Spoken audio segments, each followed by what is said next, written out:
always caution people, even when we talk about accessibility, because people get very passionate about it and start saying, well, if the company's not doing accessibility, they're horrible humans, throw them in the fire.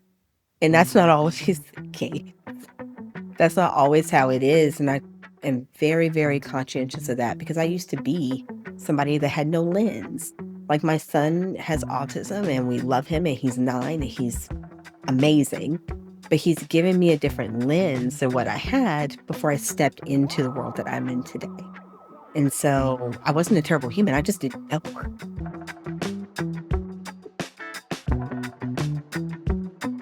Hey everyone, welcome back to Reanimated Stories. This is your host, Roger from Reanimation Design. And today I have Rebecca. You've probably noticed a little bit of a pattern if you've been listening to this, but I also met Rebecca through networking. And through networking, we chatted, and Rebecca does some amazing things. I always try not to give away what they do because I like them to explain it so that I don't take away any of their glory. But Rebecca is also here in the Central Texas area in Austin. And so, although, come to think of it, I don't know, Rebecca, if we've ever actually met in person. I don't know if we've ever... I think we might have once, but it was at a random conference that wasn't even in our area. Yeah, that might be it. Yeah. That's funny. We live in Austin, and yet we don't really ever network together, though we network online. But anyway, that's all right. That's how the world works, and that's how our relationship goes. So, Rebecca, without further ado, I'm going to go ahead and stop talking. Why don't you go ahead and tell them a little bit about what you do? So thank you so much for having me first and foremost. As you said, I live in the Austin area and I am the owner and founder of EB Graphics and Consulting. And really what we do is accessible multimedia and learning and development. And so what that really encompasses when you hear that is anything from videos, animations, illustrations, graphics, e-learnings, trainings, you name it, custom work, custom visual work, I should say. We make it, but we make it accessible for people with disabilities. And that doesn't mean that the companies we work for aren't regular companies. You know, we work for universities, corporations, you name it, we help them.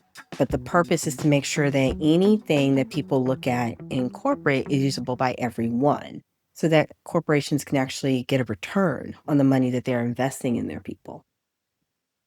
That's such a cool thing, because one of the things, just even when it comes to like website design, which, we've talked about and all that, we'll probably get into a little bit later, is the idea of accessibility.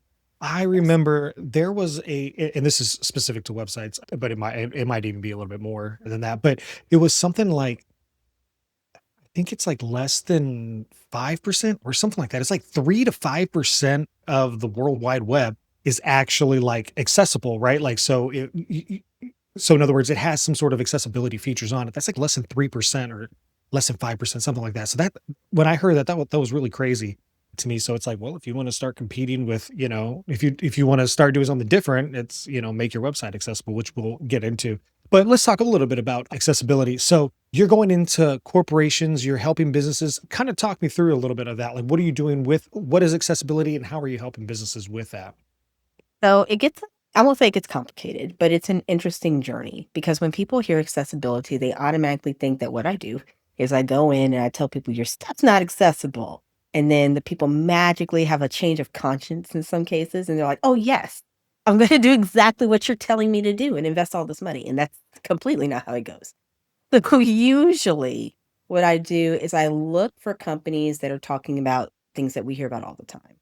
Like my employees don't seem to be understanding this training. My employees don't seem to be able to get organized. They're not really comfortable with this change. I don't know how to communicate with them. They're having communication issues. They're saying that they're not able to digest. We all like that word, right? To digest the information that we're giving to them. Those are the things that I typically look for. And so when a company brings me in, there's a few reasons they can bring me in. But usually it's because of some kind of visual design thing is what Yeah. they think, to Yeah. be honest. Yeah. They're like, well, it's just not appealing visually to our learners. It's not appealing visually to our people. And when I go in and I really look, it's not just the visuals. Yes, sometimes the visuals are a problem, but it's also the way that things are just parsed to the people.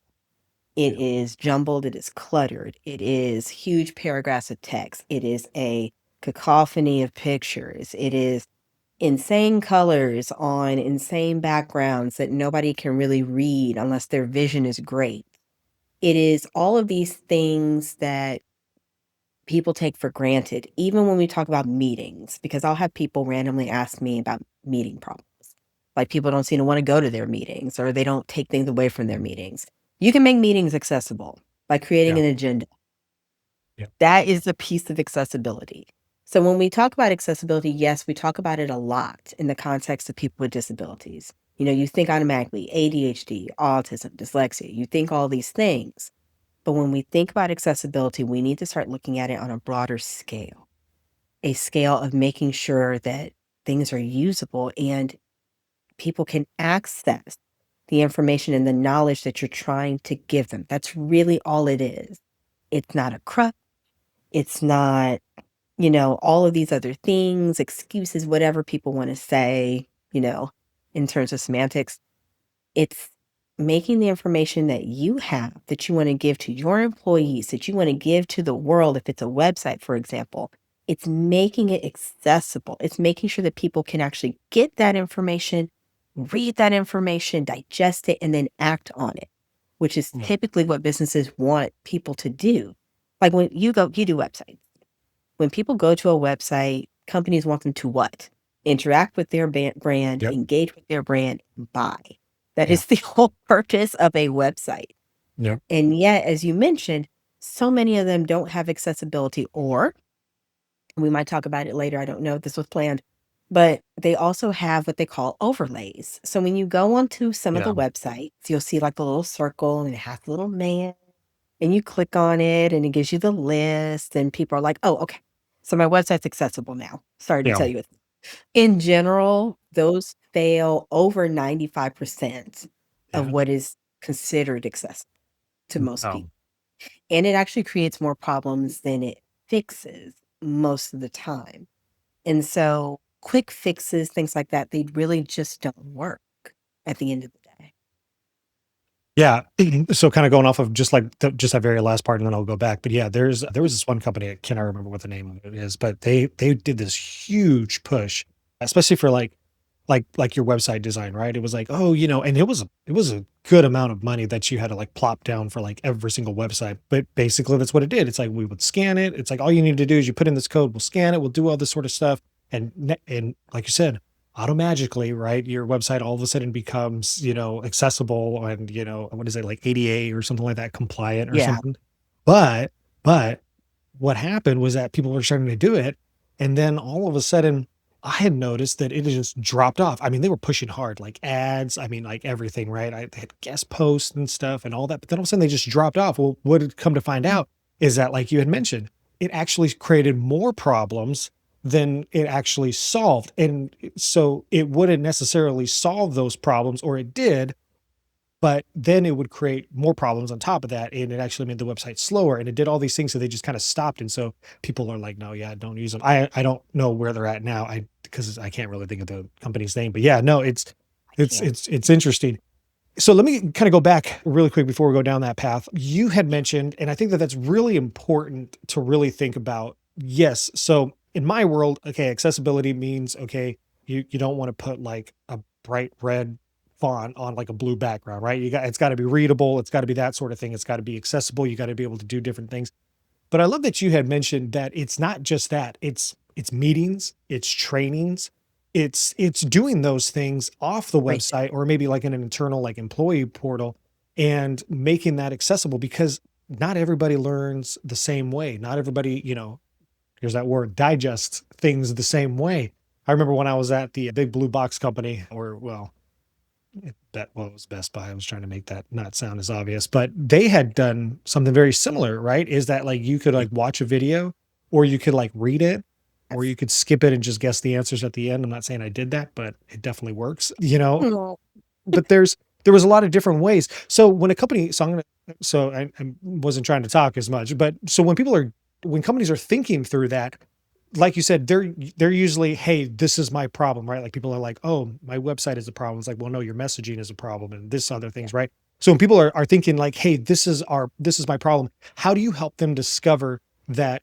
okay, maybe this is a symptom, or maybe there is, yes, this is a part of the problem, but really what you have is an accessibility problem in a different manner. How do you help them discover that? What are some of the things that you help them think through?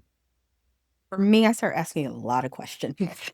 Yes. And sometimes I'll discover they haven't asked their employees any questions. Mm, They're just kind yeah. of hanging out, kind of guessing and looking at things. But I will say we have a nice swath of companies nowadays who do these employee surveys.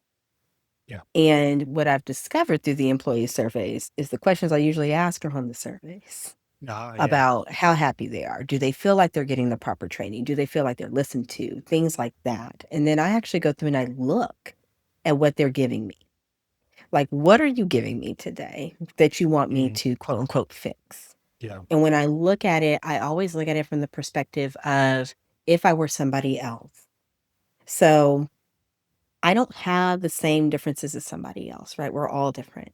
Yeah. But for me, I started thinking, so what if I needed additional context? Like, what if maybe this is not my place of magic?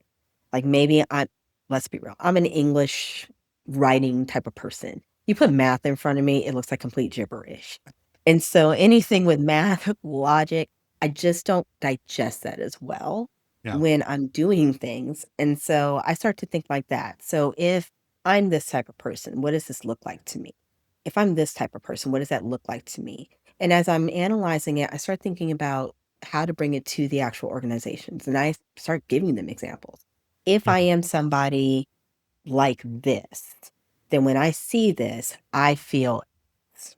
Mm, Or when I am somebody like this, I'm going to see this. I might want a video, but I might also want closed captions. I li- I am a closed caption type of human. I don't yeah. need them Amen. necessarily, but for whatever reason, it helps me to really understand what's going on. Maybe it's all Yeah. the subtitles because I watch a bunch of K dramas and anime type stuff. But I try to bring it to them from different contexts and different layers because you don't know what you don't know. And we're all in our own existence every day. We all live our lives. And so if it's not something that I come across often, if it's not something that I live with naturally, inherently, I'm not going to have that thought process. I'm not going to have that lens. And I always caution people, even when we talk about accessibility, because people get very passionate about it and start saying, well, if the company's not doing accessibility, they're horrible humans, throw them in the fire. And that's not always the case. That's not always how it is. And I am very, very conscientious of that because I used to be somebody that had no lens. Like my son has autism and we love him and he's 9 and he's amazing. But he's given me a different lens than what I had before I stepped into the world that I'm in today. And so I wasn't a terrible human. I just didn't know Yeah. anything Yeah. better. Like I had Yeah. no lens, no purview, no awareness of it. And so sometimes you have to bring that awareness to people. And when I describe the types of employees they have and the differences that could come up, they're much more apt to listen to that and they're much more receptive than if I were to come in with my advocacy stick and hey, you are wrong in Yeah. everything. Start beating people. Yeah. Yes. That's interesting that you mentioned that. So I don't know if this may or may not come into play, but have you heard of those like assessments, like a disc profile, working Yes. genius, Colby? I think there's more that I can't necessarily There's think so of. many. Yeah, right. And some of them are just like, oh, it's a disc profile, but it's like different or something. It's like it's not Oh, disc, it's like I don't know, like work or something. I don't know. That's like they take a different word or something like that. But anyway, so anyway, having said all that, those assessments, and you're talking about employees and all that, and how different people kind of perceive things. Do those ever come into play? Do you ever like use a test like that or an assessment? And or I guess has like employees or not employees, like businesses, corporations, do they ever say, "Hey, we've done this. Here's this, by the way," and giving you like a disc or a working genius or a Colby or whatever, myriad of assessments that God there are bless. does that come into play at all? I've had companies give me disc profiles. I've had Mm. companies give me strength finder Oh, there you go. profiles and findings. I've had them give me a lot of those tests. And I don't hate the test. I Yeah. think that there's a place for them. Yeah. I like to let people know, however, that people are more than their disc profile. Yeah. And depending on what difference they have, if let's say they have a clinically diagnosed difference or a suspected clinical difference, like an autism and ADHD, taking tests like that doesn't always tell the full story of who Mm, that person is, yeah. how they will think, how they will function, how they will act in leadership positions. Because when they're reading those questions, it's kind of black and white Yeah. to a certain degree, or like a lot of gray Yeah. on some of these where it's like neutral, kind of, not those kinds of things. Yeah.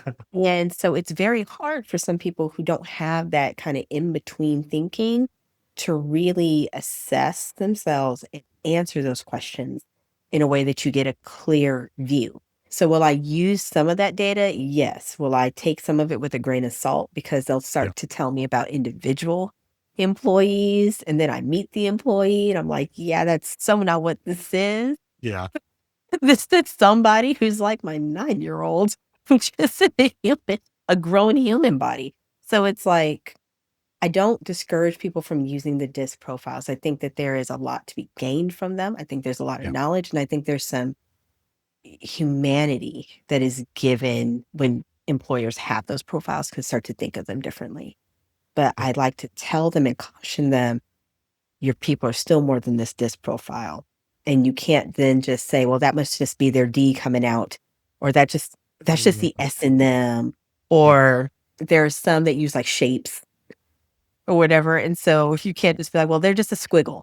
So that's just how they function.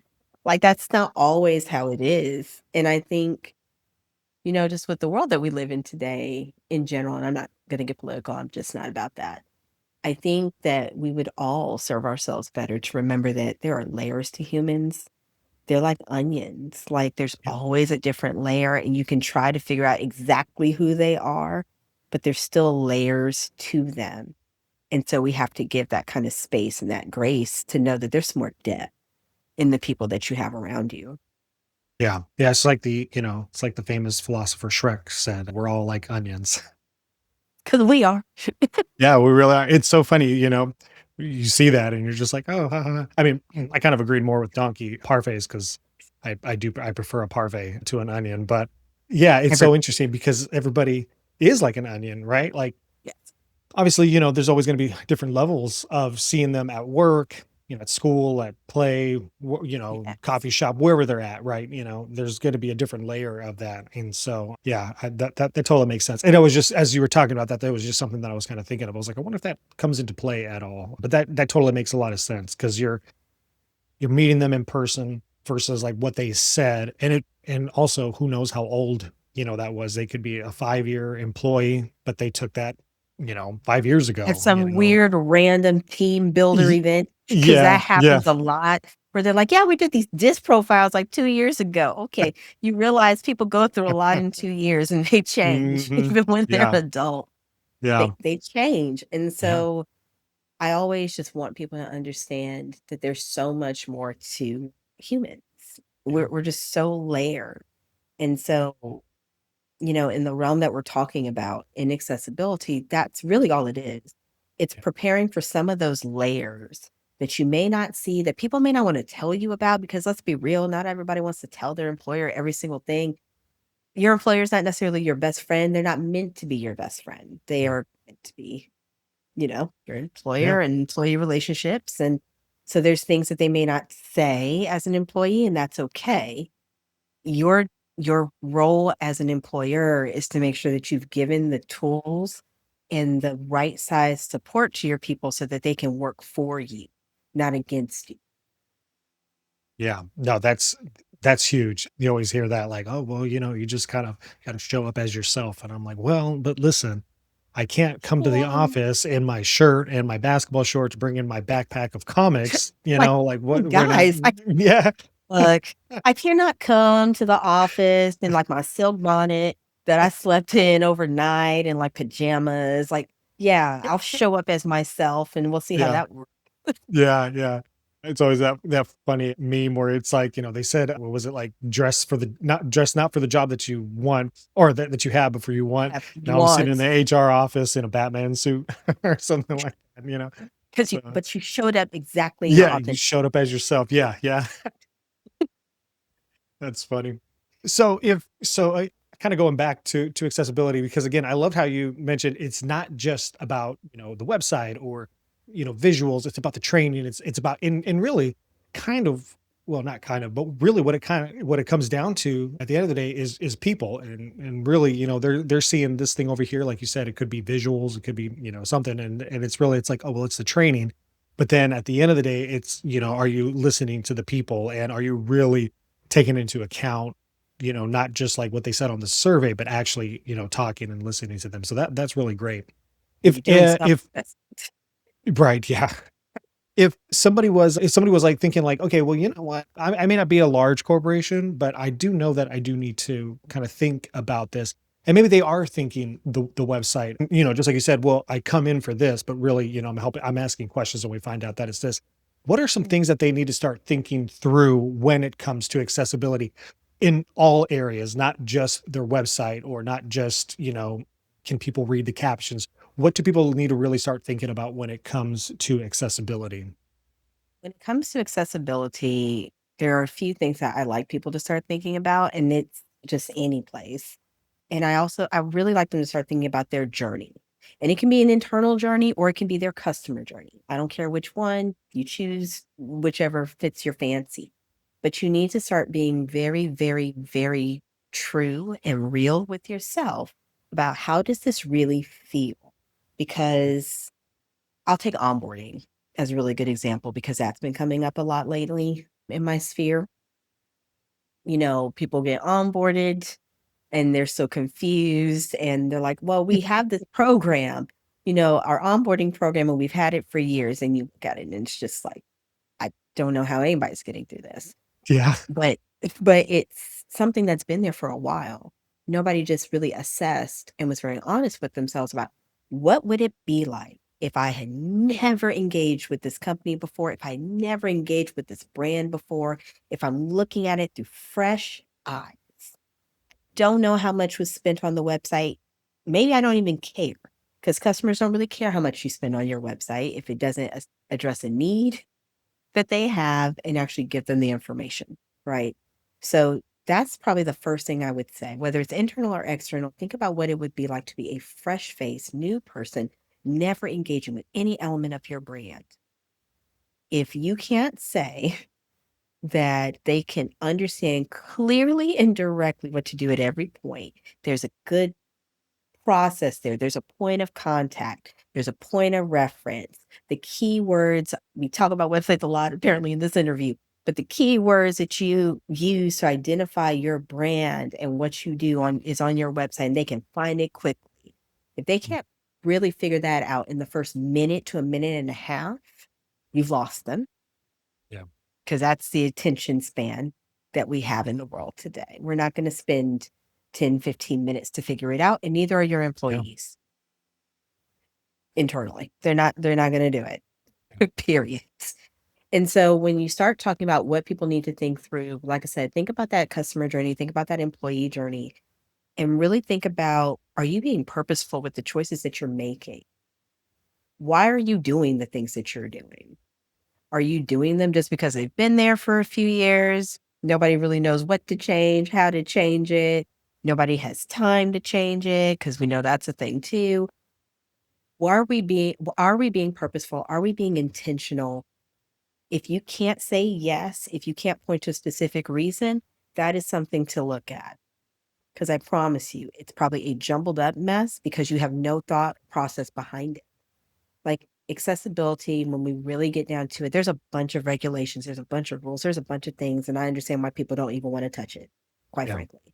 It Yeah. is it is a mosaic. And so it is hard to make a mosaic look good. You Yeah. really have to have some knowledge behind it. It's Yeah. hard. But there's always an intention behind the way the mosaic is built. And the same goes with this. Accessibility is intentional. It is purposeful. it is built in such a way that people can get what they need. There's always flexibility in how you do the things, right? There's nothing like, well, you have to have this color on this and this and that. There's 100 different things that you can do, but it's all about purpose. It's all about intention. And so when you start thinking about how can I get into this whole thing of accessibility, number one, think about your actual journeys, think about the strategies that you have, and think about your intention and your purpose. And not for your company, but with the decisions and the choices and the policies that you've made, the processes that you've made.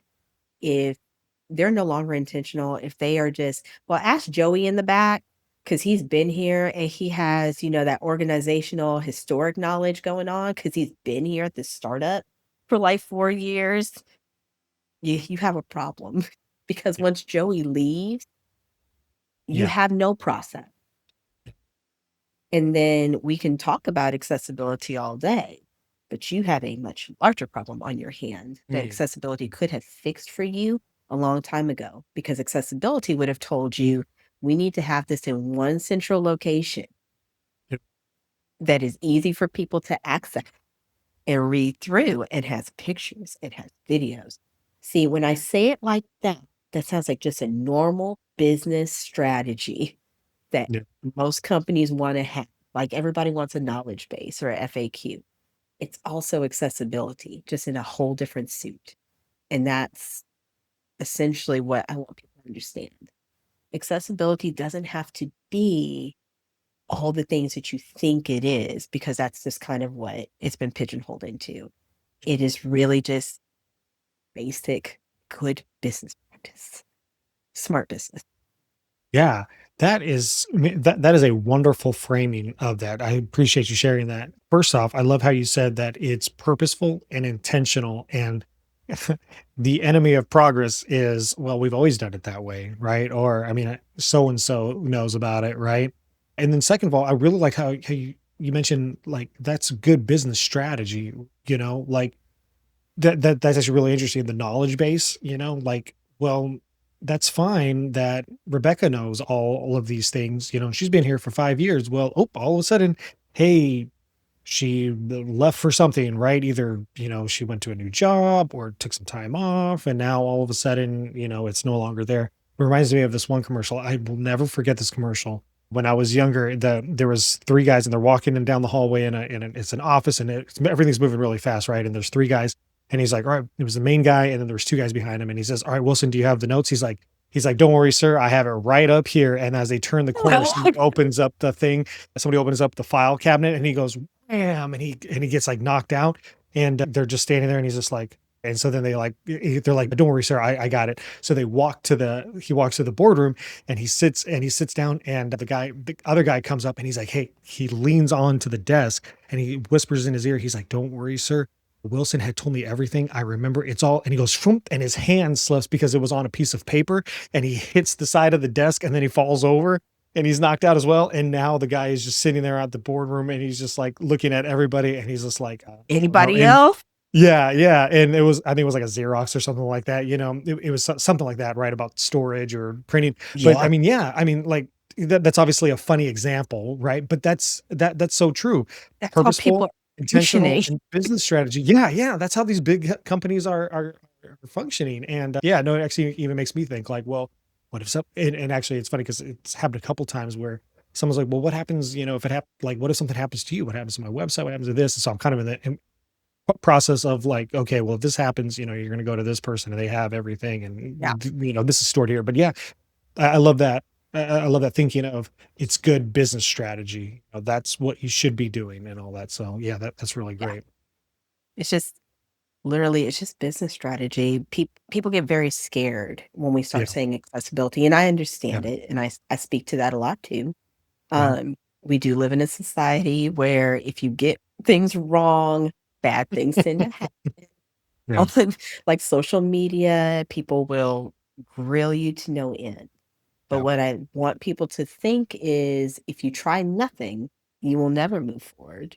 Yes. And I mean, I don't think any business owner right now can afford to just be like, just gonna kind of Yeah. wait to see Yeah. what Never. happens with Yeah.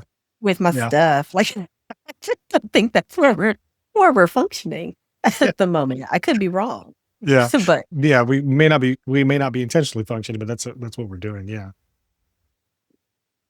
Well, Rebecca, if someone was thinking like, "Hey, you know what? Maybe I want to connect with Rebecca, or I want to kind of start to think about it a little bit more." Where can they go to find you? Where can they connect with you online? When they get to your website, what is it that you want them to do, and where can they connect with you? if they go to my website, which interestingly enough will probably be changed fairly soon, but they can go all the way down, click on the contact link, fill out the form, reach out to me. I'm also available via email. I live on email, so rebecca.prejean@ebgc.net, or even hit me up on my LinkedIn. I'm always, always, always available on my LinkedIn, and I'm always good for conversations. So if it's like a simple question by accessibility, like, "Hey, I'm scared. Where do I start?" We can always book a call. There's always a gateway in, and there's always a solution to fit. And that's I typically, like I said, work with larger corps. However, smaller corporations, smaller businesses, nonprofits, everybody really does need to consider this because this is no longer a situation where you can afford to just do nothing. Everybody needs to be able to reach the people they can reach, and this is one way that you do that and you expand that reach. Yeah, no, that's great. I appreciate that, and I'll have all those links and everything in the description and in the show notes so that people can reach out. Well, Rebecca, thank you so much for today. I really appreciated you going into your office and hanging out. Showing the community. Yeah, we were people were probably like, "What?" We were talking earlier about like, oh, our offices and where we actually work, and setting it up for people who can see. Yes, So I and I totally understand that. love myself some chameleons, so Yeah. it is what it Yeah, and, is. and those are cool. So if you are not watching this on YouTube, you definitely need to go check this out. See her cool background because she's got some cool chameleons back there. So, Yes. well, Rebecca, thank you so much for today. I really appreciate you joining me today. No, I appreciate you having me, Rogers. It's fun. Thank you so much.